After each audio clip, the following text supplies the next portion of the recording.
La République visite les chantiers de la Fondation Mohamed VI à Anta et le site de l'hôpital mère et enfants de Sonfonia.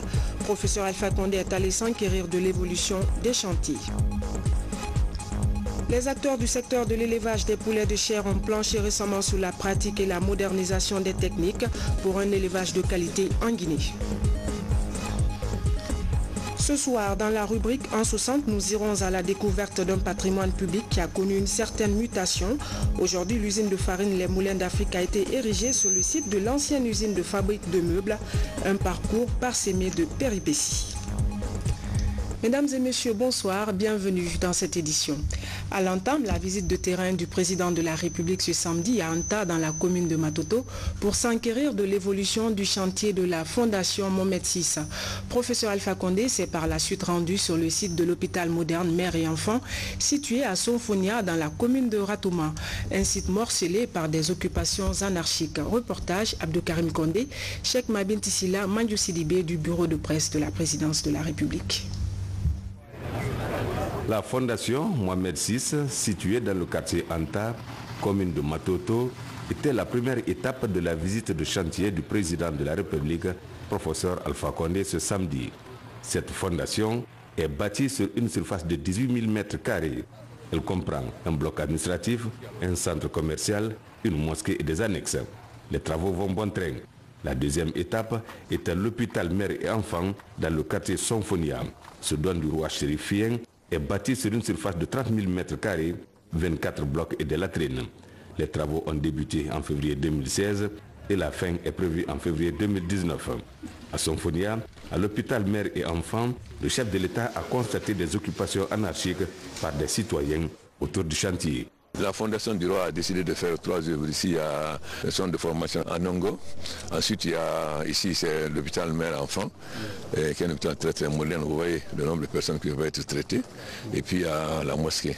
Il y a des gens qui ont mis des magasins autour alors qu'ils n'ont pas de droit. Donc, on va tout subvenir pour qu'on mette de l'ordre. Ici aussi, il y a des camions qui passent pour mettre des fosses septiques. Tout ça, à partir d'un jour, on va interdire. Parce qu'on a besoin de cet hôpital qui va beaucoup aider les gens de cette commune. Ensuite, c'est une très grande mosquée. Non seulement à la mosquée, il y a un centre commercial. Donc le centre commercial va servir pour l'entretien de la mosquée. On ne peut pas permettre donc que des gens par indiscipline gênent les travaux. On va suivre également avec le gouverneur pour que dès lundi le gouvernement prenne toutes les mesures afin que tous ces inconvénients soient levés de toute façon et de façon nette et sans état d'âme. Il faut que le pays avance.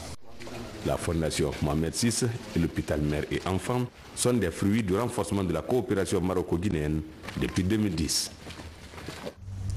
Hier, le Premier ministre était l'hôte de marque des populations de Bofa. La ville lui a réservé un grand accueil.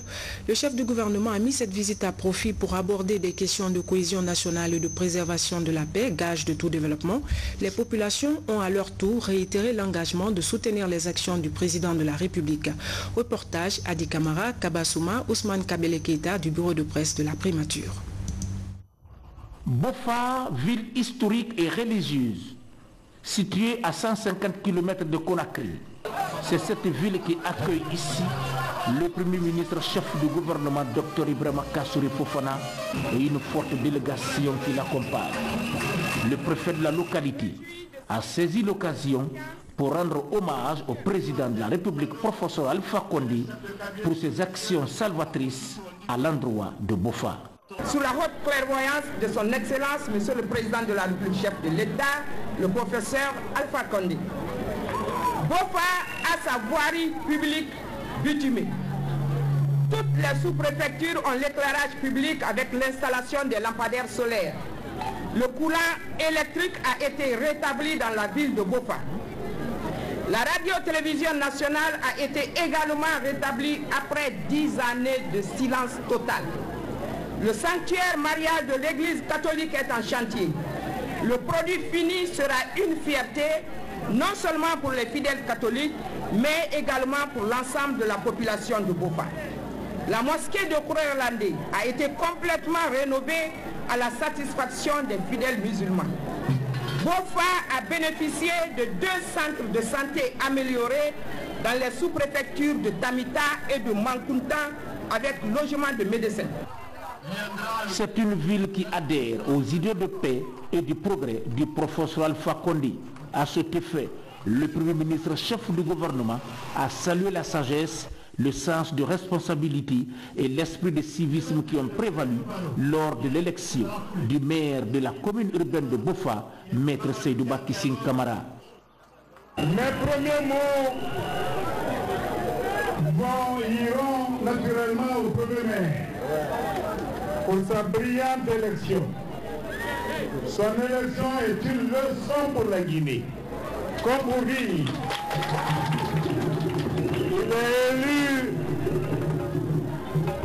avec un statut non partisan politiquement, mais avec l'engagement de servir les citoyens et citoyennes de Bofa dans leur diversité d'opinion, dans leur diversité religieuse, dans leur diversité linguistique. Ils s'engagent, et c'est la preuve de cette belle mobilisation, à promouvoir la paix, l'unité et le développement de la vie. C'est cela le sens de la décentralisation. C'est cela l'objectif visé par le professeur Alpha Condé. Créer une Guinée forte dans son unité malgré sa diversité. Dr Ibrahima Kassouri Fofana a également insisté sur les dispositions prises par le professeur Alpha Condé afin d'améliorer les conditions de vie de cette population de Bofa. Bofa souhaite que la sous-traitance dans les activités minières puisse être donnée à Bofa pour sortir la ville du sous-emploi. Bofa souhaite que les sites historiques, il y en a 15, du patrimoine historique, je dirais mondial, parce que la traite négrière, c'est une partie de l'histoire du monde. Et Bofa abrite des vestiges de cette traite que nous devons jalousement préserver. C'est pour ça que je puis vous dire que le président a interdit rigoureusement la cession sous n'importe quelle forme de ces monuments, de ce patrimoine à qui que ce soit. Je voudrais donc vous confirmer que le forum de la jeunesse a dans ses recommandations donné toutes les dimensions des préoccupations de Bofa. Et je voudrais vous confirmer notre engagement à regarder ces recommandations avec beaucoup d'attention et à faire autant que faire se peut, dans toute la mesure du possible, à faire en sorte que ces recommandations soient traduites en actions concrètes au profit des filles et des fils de Bofa. Après, chez les sages de la localité où s'est agi de magnifier les œuvres du professeur Alpha Condé, le Premier ministre Dr Ibrahima Kassouri Fofana et sa délégation se sont rendus à la mosquée centrale de Bofa-Ville. Ici, des prières et bénédictions ont été formulées pour la stabilité et la paix dans le pays. On ouvre à présent la page santé. Le mois d'octobre de chaque année est consacré à la sensibilisation au cancer du sein. Occasion pour l'OMS d'attirer l'attention des décideurs sur la pathologie. Ce matin, la première dame de la République était au centre médical communal de Matam pour apporter son soutien au dépistage précoce chez les femmes et au traitement ainsi qu'aux soins palliatifs. Le point avec Maurice Sidibé. Après les communes de Ratoma et de Matoto, le CMC de Matam reçoit les équipes de dépistage gratuit de cancer du sein. Cette campagne dénommée Octobre Rose est couplée à celle du col de l'utérus. Depuis son démarrage au début de ce mois, plus de 600 femmes ont été dépistées gratuitement. Nous avons dépisté 600 femmes, parmi lesquelles il y a eu environ 7 cas de cancer du sein, 6 cas de cancer du col de l'utérus, 5 cas de lésions précancéreuses. Le traitement des lésions précancéreuses va être gratuit sous les charges de l'ONG à Guikane, avec la collaboration du Centre régional francophone de dépistage des cancers gynécologiques à Donka.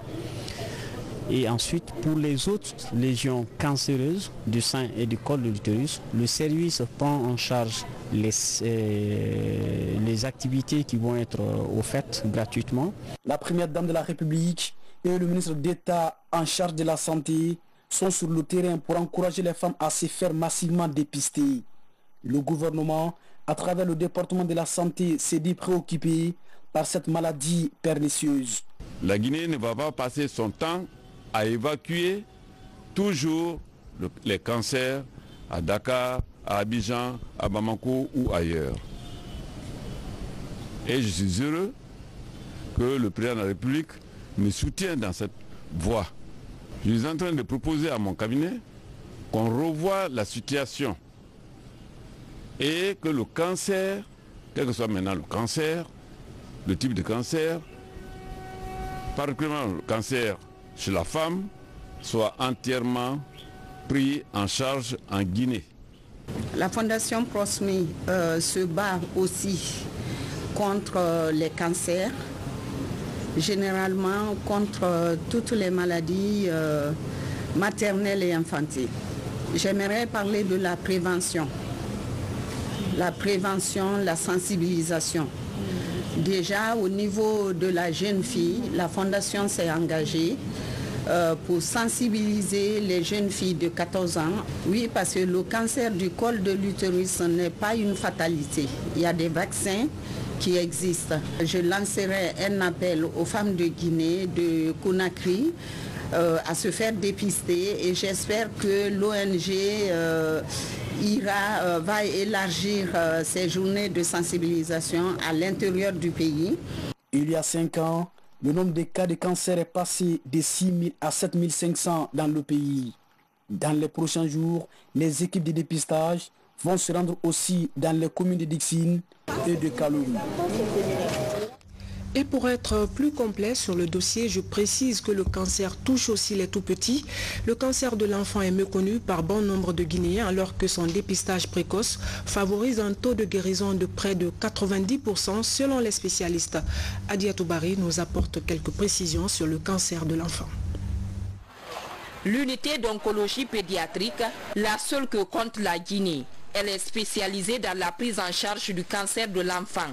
Ici, de nombreux malades de cancer, comme celui de la leucémie, du rein, du ganglion et de l'œil sont admis presque à la phase terminale.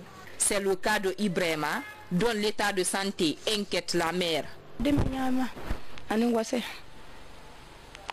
Vu l'état de santé de mon garçon, je suis beaucoup préoccupée et je prie Dieu qu'il recouvre sa santé. Le diagnostic précoce du cancer d'Ibrahima aurait permis de sauver son œil. Des signes cliniques ou encore les symptômes du cancer de l'œil, comme les taches blanches, sont identifiables dès le début de la maladie qui affecte ce petit garçon de 8 ans. L'idéal étant de rompre l'évolution des cellules cancéreuses une fois détectées. Plus la tumeur est grave, plus les protocoles diffèrent. Par exemple, un enfant qui vient avec une toute petite tumeur qui vient d'apparaître, il y a d'autres thérapeutiques qu'on peut faire. Il y a la thermochimiothérapie, là on cherche à sauver l'œil. Mais si la tumeur devient très étendue, on est obligé de faire une chimiothérapie et de faire une énucléation. L'énucléation, c'est enlever l'œil. La prise en charge du cancer infantile est coûteuse et longue pour un effectif de patients, pour la plupart issus des milieux défavorisés. Face à cette réalité, de nombreux malades sont contraints d'arrêter très tôt le traitement. Dans cette unité d'oncologie pédiatrique, des cas enregistrés en font foi. La difficulté la plus importante, c'est les ressources qui sont limitées par rapport aux parents qui n'ont pas les moyens souvent pour payer pour le bilan diagnostique, surtout qui n'ont pas les moyens pour payer les médicaments. Alors les abandons, ça expose le malade à réchuter, ça donne peu de chance au personnel de le récupérer. Beaucoup de gens qui sont revenus en rechute ici, qu'est-ce qu'on a fait? On est allé vers les soins palliatifs. Donc le traitement en fin de vie. Avec 8 lits d'hospitalisation et seulement 2 spécialistes pour tout le pays, l'unité d'oncologie pédiatrique de Donka a reçu 78 cas de cancer de l'enfant en 2017. Plusieurs ont succombé à la maladie. Ceux qui résistent encore grâce au traitement ont leur croissance ralentie sous le poids de la tumeur cancéreuse. On change de sujet et on parle d'emploi jeune. L'AGETIP, Agence guinéenne d'exécution des travaux d'intérêt public pour l'emploi, initie la formation de 500 PME dans tout le pays. L'idée est de favoriser l'insertion socio-professionnelle de la couche juvénile. Karno Maroufba, Tabansi, la reportage.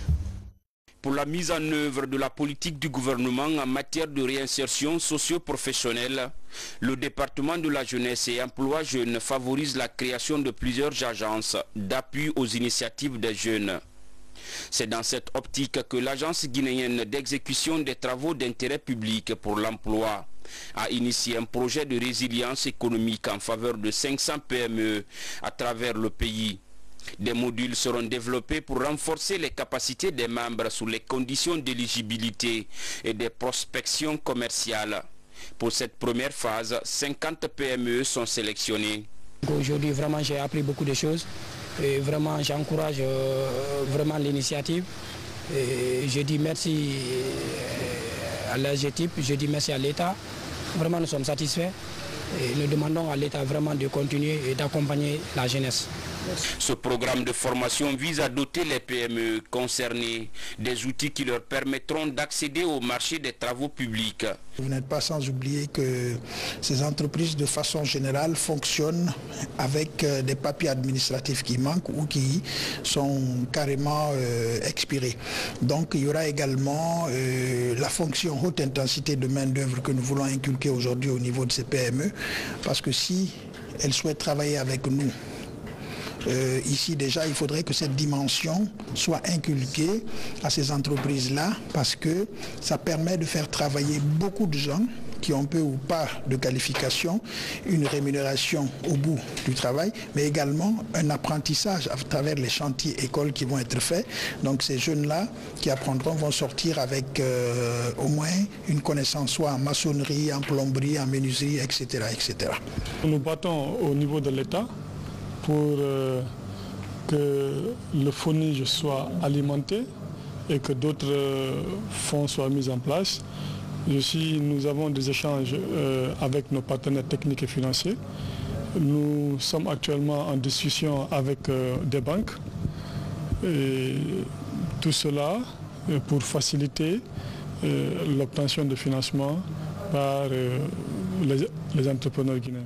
Depuis sa création, l'AGETIP a exécuté 7 projets, entre autres le pavage des chaussées, la construction de marchés communautaires, le renforcement des capacités des jeunes ouvriers et l'accompagnement de 100 groupements agricoles et 50 groupements de jeunes pêcheurs artisans de Conakry. Sur un autre plan, signature de protocole d'accord entre les pays membres de l'Union du fleuve Mano cette semaine à Conakry. Il s'agit de mettre en place une compagnie d'intégration sous-régionale pour faciliter la mobilité des personnes et de leurs biens dans l'espace. Reportage Fodé Camara, Mounir Bari. La signature de cet accord de partenariat vise à réduire les innombrables tracasseries auxquelles les populations sont confrontées quotidiennement pour se déplacer d'un pays de la Mano-River Union à un autre. Cette compagnie aérienne en gestation est un instrument d'intégration des États membres de cette organisation sous-régionale. Le but est de faciliter la mobilité et harmoniser les échanges commerciaux dans l'espace de l'Union du fleuve Mano. Aujourd'hui, quitter la Guinée, aller en Sierra Leone, quitter la Sierra Leone, venir en Guinée. Je vais vous dire, pour aller de la Sierra Leone, pour aller en Côte d'Ivoire, vous avez à prendre la compagnie qui est disponible en ce moment, c'est Sky. Donc vous êtes obligé d'aller à Accra. Accra, vous devez aller au Togo, à Lomé, et ensuite revenir à Côte d'Ivoire. Quelque chose qui peut vous prendre 1 ou 2 heures, vous prend 6 ou 8 heures minimum. Donc, et sans que les populations, puisque les routes ne sont pas totalement développées, on a besoin d'une compagnie vraiment aérienne pour l'interconnexion entre les capitales régionales, mais aussi pour prendre, si vous devez faire un voyage rapide sur la Sierra Leone, vous êtes obligé pour prendre la route. Et sans oublier tout ce qui est l'intérêt d'une compagnie aérienne en matière touriste. L'Union du fleuve Mano existe il y a quasiment 45 ans. Pour réussir cet ambitieux projet, les autorités comptent sur l'appui technique et financier de leurs partenaires au développement, notamment la Banque africaine de développement et la Banque islamique. Les engagements qui ont été pris de part et d'autre au niveau des États, au niveau de l'Union du fleuve Mano, au niveau des partenaires techniques et financiers, au niveau notamment de certaines banques comme la BAD, comme la BID, comme la Fleximbank, nous rassurent quant à la possibilité, à court ou moyen terme au pire, de voir enfin cet outil d'intégration sous-régionale effectivement opérationnel, de manière à ce que nos 4 États puissent être reliés par des lignes aériennes qui permettent une meilleure mobilité des personnes, une meilleure circulation des biens, et tout ceci aura un impact économique et social, et je dirais même politique, important. La compagnie qui sera mise en service va desservir les États membres de l'Union dans un souci de jumelage. Et puis, les acteurs du secteur de l'élevage des poulets de chair étaient récemment en conclave à Conakry. L'idée est d'améliorer la pratique en modernisant les techniques pour un élevage de qualité en Guinée. Le projet est soutenu par la coopération marocaine. Les précisions avec Falilou Diallo. Comment promouvoir la production de l'élevage dans le domaine de la volaille sur le cheval de bataille de l'Association nationale des producteurs de viande de volaille de Guinée? D'où l'organisation de cette session de formation à Conakry. Les poulets de serre, ce n'est pas la même chose que les farines, ce n'est pas la même chose que les riz, ce n'est pas la même chose que tous les denrées alimentaires. Ça, c'est les vies. Maintenant, c'est lui qui n'est pas formé, il ne peut pas utiliser ça sans créer un grand dégât. Maintenant, si les 100 par exemple, comme les formations qu'on vient de recevoir là, on a reçu beaucoup d'informations que nous, on ne savait pas, qu'on est en train d'utiliser. Maintenant, à partir de, on sait maintenant comment les choses vont marcher et le risque est limité maintenant. Venus des différentes régions du pays, ces acteurs du monde rural ont été outillés en technique d'élevage de poulets de chair de qualité. Diminuer la facture des importations du poulet congelé qui vraiment ne convient pas à nos amis guinéens. Il faut développer localement avec un produit salubre et surtout frais. Pour y arriver, le département de l'élevage sollicite l'appui de la coopération marocaine qui est un bel exemple dans le secteur. Une volonté soutenue par le chef de l'État. Les initiatives présidentielles ne manquent pas, et cela pour l'appui au développement rural, et prévoir non seulement que la mise en œuvre des poussins d'un jour va se faire dans les jours qui suivent, mais également la production à grande échelle de poulets de chair. Cette session de formation est la toute première activité de cette nouvelle structure. Elle compte ainsi labelliser la volaille guinéenne, mais surtout réduire le volume d'importation de volaille sur le marché guinéen. La journée des Nations Unies sera célébrée le 24 octobre prochain. En prélude de l'événement, l'agence basée en Guinée entame une série d'activités. Elle se résume aux conférences débats, à l'assainissement et au sport. Une manière pour l'institution de mieux vulgariser les 17 objectifs de développement durable à l'horizon 2030 auprès des Guinéens. Abdoulaye Ngidlande Diallo, reportage. De l'avis des partenaires, les objectifs de développement durable sont très peu connus par les populations guinéennes. Pour inverser cette tendance, les chefs d'agence du système des Nations Unies se sont engagés à vulgariser les enjeux du dit projet à travers plusieurs activités. Face aux étudiants, il explique les grandes lignes des 17 objectifs de développement durable. Une opportunité pour ces jeunes d'échanger sur des questions comme la migration et les priorités du système. L'objectif principal, c'est vraiment de vous montrer comment les objectifs de développement durable, les ODD, sont très concrets. C'est-à-dire qu'on a parfois l'impression de parler de grands cadres internationaux qui sont discutés dans des grands forums, des grandes conférences. Mais à la fin, quand on les articule et quand on les décortique, c'est très concret. Ça a vraiment attrait aux droits des citoyens en général et puis de la jeunesse en particulier, des filles et des garçons. Donc ils se sont, je pense, rendus compte, en tout cas j'espère, c'est l'objectif de cette journée, qu'à la fin, Ils ont des droits, mais aussi des devoirs en tant que jeunes citoyens, de faire en sorte que ces ODD deviennent réalité en Guinée. De la Blue Zone de Kaloum, place à l'assainissement. Dans l'optique du 6e objectif, ces jeunes migrants assainissent la cour du Palais du Peuple. Il s'agit pour ces volontaires d'accompagner le système des Nations Unies à donner plus de visibilité à cette autre activité des priorités de développement. La particularité, c'est un peu le dynamisme, c'est-à-dire qu'on ne s'est pas cantonné à une seule activité le 24 octobre, mais une série d'activités qui sont des activités de type sportif, des débats, la projection d'animation. Et donc c'est vraiment pour pouvoir donner à toutes et à tous l'occasion de participer, parce que les objectifs de développement durable, c'est 1, la participation, et 2, ne laisser personne derrière. Donc on s'assure qu'au maximum on puisse toucher le plus grand nombre de garçons et de filles. Ce semi-marathon vient boucler les activités préparatoires du 73e anniversaire des Nations Unies. La caravane est partie du Palais du Peuple au stade du 28 septembre. Au point d'arrivée, des cadeaux sont offerts aux 3 premiers de chaque catégorie, histoire d'inciter les uns et les autres à la pratique du sport. Et notre pan est des moindres des 17 objectifs de développement durable. Éducation dans la commune urbaine de Farana.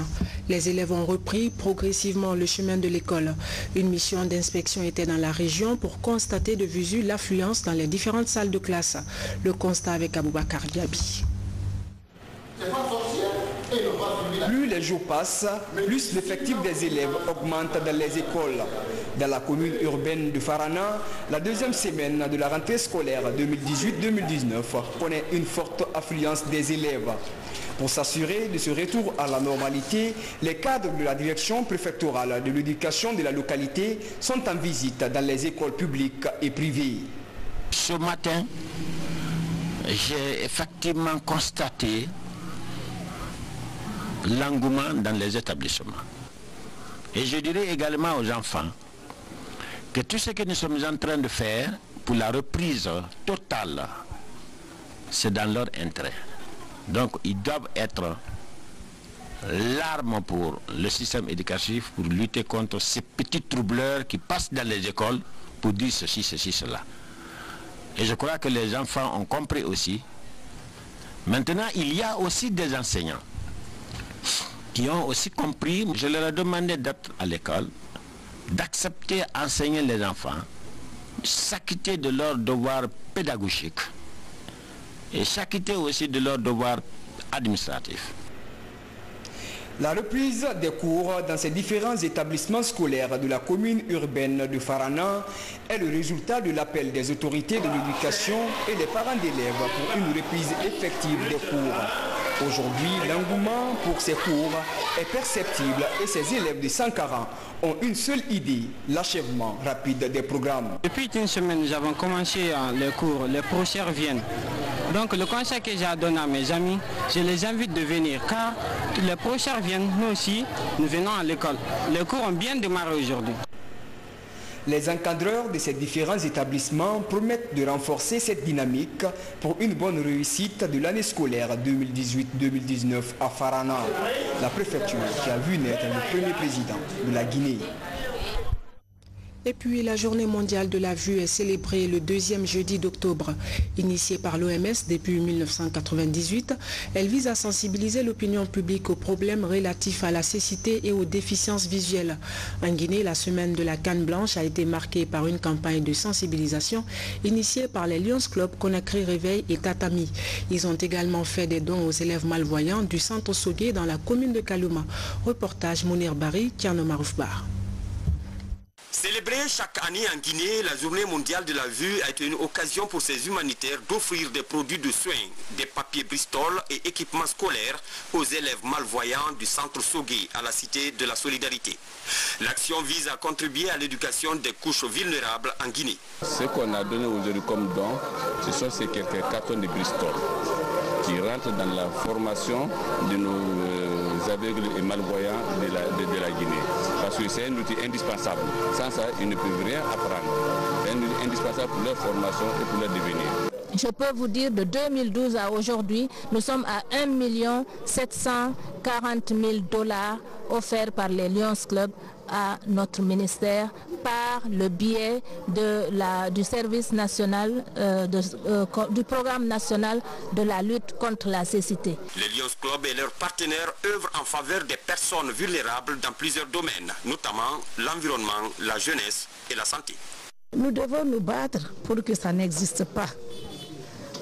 Le malvoyant, des fois on peut naître malvoyant, mais sachez aussi que le plus souvent ça arrive plus tard. Comme notre amie qui est la représentante de Side First ici l'a bien signifié dans son intervention, aujourd'hui on peut être voyant et dans 10 ans, 15 ans, 20 ans, on peut perdre la vue. Donc normalement, on ne doit pas stigmatiser le malvoyant. Ils ont toujours été auprès de nous dans le cadre des dons. Parce qu'il n'y a pas plus tard que, je crois qu'il y a juste de cela une semaine, ils ont envoyé des sacs pour nos élèves ici. Et aujourd'hui, quand ils viennent encore pour nous donner du papier Bristol, je suis vraiment contente. Et je promets d'utiliser, que ces papiers seront utilisés pour la bonne marche du Centre Sogué des aveugles malvoyants. À l'occasion de cette journée, une campagne de sensibilisation a été organisée pour le respect de la journée de la canne blanche. Une canne blanche, symbole de mobilité, mais aussi un outil de sécurité qui protège les personnes qui ont un déficit visuel. Voilà, c'était la remise de dons au Centre Sogué de la Cité de Solidarité. Ce soir, dans la rubrique En 60, nous irons à la découverte d'un patrimoine public qui a connu une certaine mutation. Aujourd'hui, l'usine de farine Les Moulins d'Afrique a été érigée sur le site de l'ancienne usine de fabrique de meubles. Un parcours parsemé de péripéties que nous raconte notre reporter Mama Issata Kamara.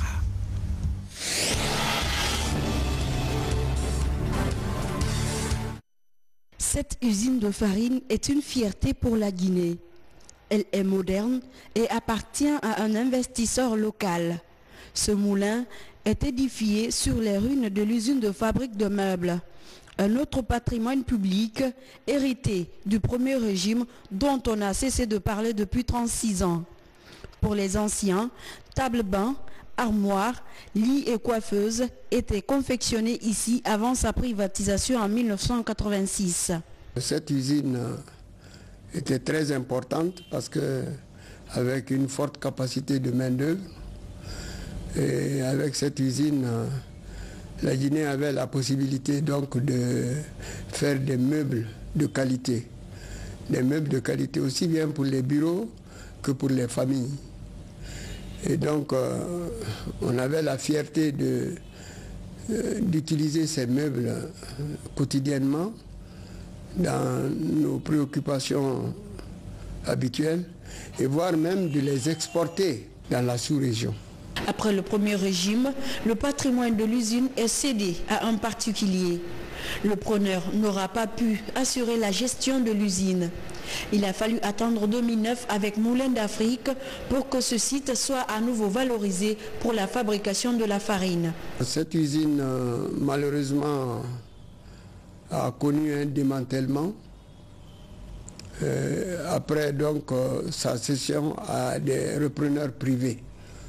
Les repreneurs privés, vers les années 87, ont bénéficié de cette usine par voie de privatisation. Très malheureusement, le repreneur n'avait pas le profil de l'industriel. Et le repreneur également n'avait pas la capacité financière suffisante pour continuer cette activité. Nous avons assisté donc au démantèlement de l'usine, très malheureusement. Donc, l'usine est restée dans cet état de léthargie. Dernièrement, M. Sonoko, la société Sonoko, a donc manifesté le désir d'implanter une usine, un moulin à cet endroit. C'était à l'époque de la transition. Et donc la transition a pensé que l'on pouvait céder cette usine à cette nouvelle activité puisque les équipements étaient démantelés, les équipements n'existaient plus. Les bâtiments sont là, mais les équipements de production pour les meubles n'existaient plus.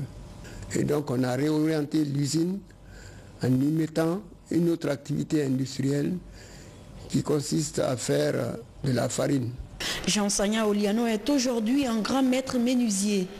Il travaille à son propre compte, mais perpétue l'héritage de l'usine de meubles de Sonfonia où il a fait ses bancs.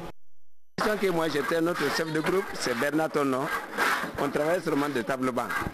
Mais c'est ça que tu connais, il y a des gens qui montaient des armoires, bibliothèques et tables, tout lit. Chacun travaillait à sa façon.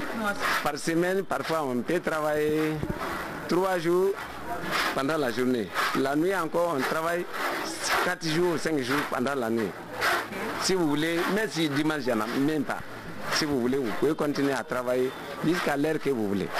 Uezu Sokovogi aussi garde de bons souvenirs de l'usine de transformation du bois en banlieue de la capitale. Il fait partie des derniers professionnels à bénéficier de l'usine. Sokovogi aussi a ouvert son atelier de menuiserie.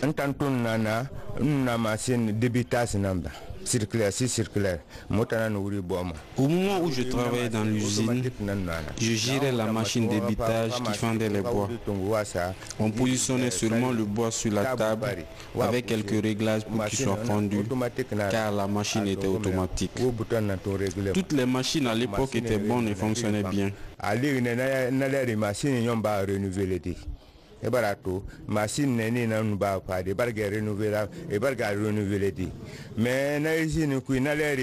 dans l'usine, il y avait divers métiers. Les tapissiers et les menuisiers travaillaient en symbiose. Toutes les commandes des préfectures et de l'État provenaient de cette usine. Quand tu travailles dans l'usine, même si tu n'es pas salarié, mais avec les bricoles, tu pouvais gagner d'argent. Parce que